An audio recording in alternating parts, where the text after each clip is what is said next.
the difference between megawatts and negawatts. And negawatts were good, and negawatts were the future.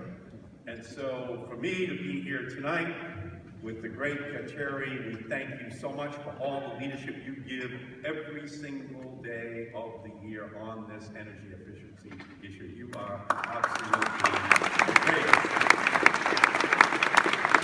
When I was a boy, my mother always said to me that I had to learn how to work smarter, not harder. And she would always say that after she said that she was going to donate my brain to Harvard Medical School as a completely unused human organ. And so when you think about working smarter, not harder, what you're really talking about is energy efficiency. And so the people who are gathered here this evening are the aristocracy of energy efficiency. You are what makes this issue now such a powerful force, not just in American life, but in the life of our planet. And so it's so great to be here tonight with Senator Shaheen, with Secretary Moniz, who, like me, is a graduate of Boston College, although his is in physics, summa cum laude, and mine is in history, mirabile dictu. Whatever that is. Place I can still make Latin jokes.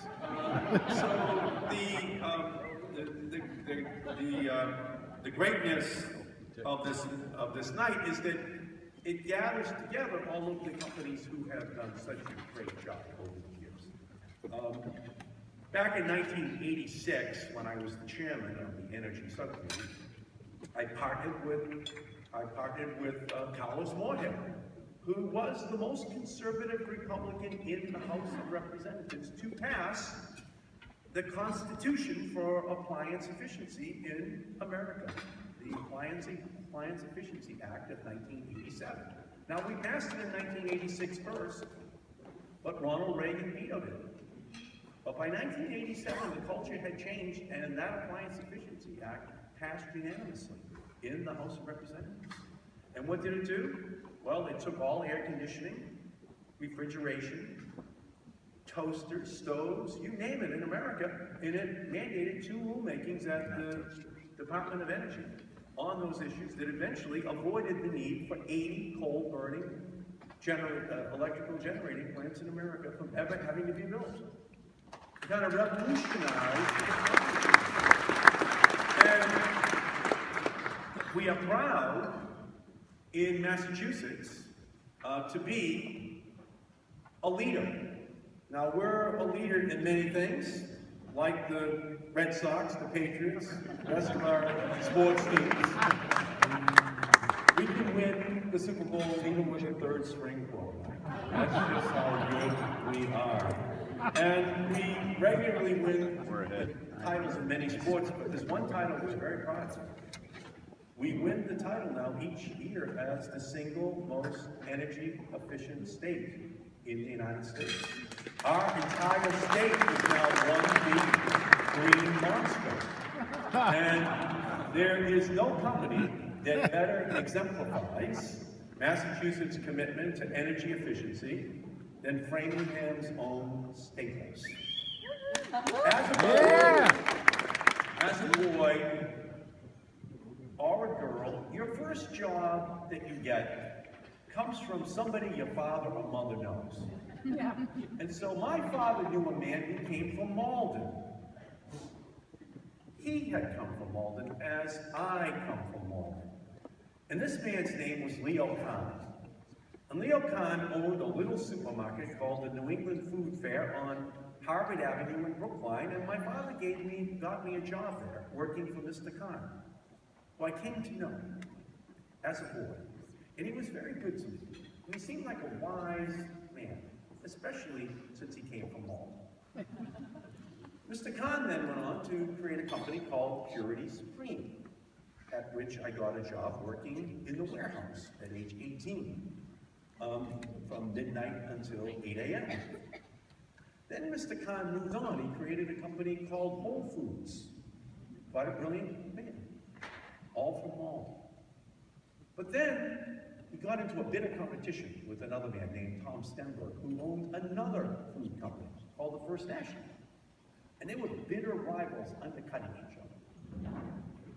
And Tom Stenberg became my closest Republican supporter in my entire congressional career. Just a very brilliant and open-minded businessman who always tried to do the right thing. And so, Leo Kahn, who I had known my whole life, Tom Stenberg, who I had known for my entire political life, they eventually decided that they would stop fighting. And they created a new company together called Staples. And these two men then created a culture at Staples where they reinvented the entire office supply model for not just the United States, but for the entire planet. And at the dedication of their new energy efficiency-oriented headquarters in Framingham, Tom had two speakers, Mitt Romney and Ed Markey, demonstrating that this issue is a quintessentially bipartisan issue. It is one that should be able to bring people together. And year in and year out, energy efficiency has truly been a staple at Staples. It is at the core of their identity as a corporation. And though leading by example, you can't paper over how influential large retailers like Staples are in driving energy efficiency and renewable energy technology. So I am pleased to be presenting this year's Built Environment Star of Energy Efficiency Award to Staples, and it deserves it. Staples has 600 Energy Star buildings. Staples has had a dramatically significant reduction in their carbon emissions and their energy intensity. Staples has a deep commitment to energy efficiency through their Staples Energy Reduction Program. Staples is the model in the industry. And they continue to drive the way in which our country views what is possible in this field. And so, for me, it's a great honor to take this Staples easy button and to just say, because that's what energy efficiency is all about.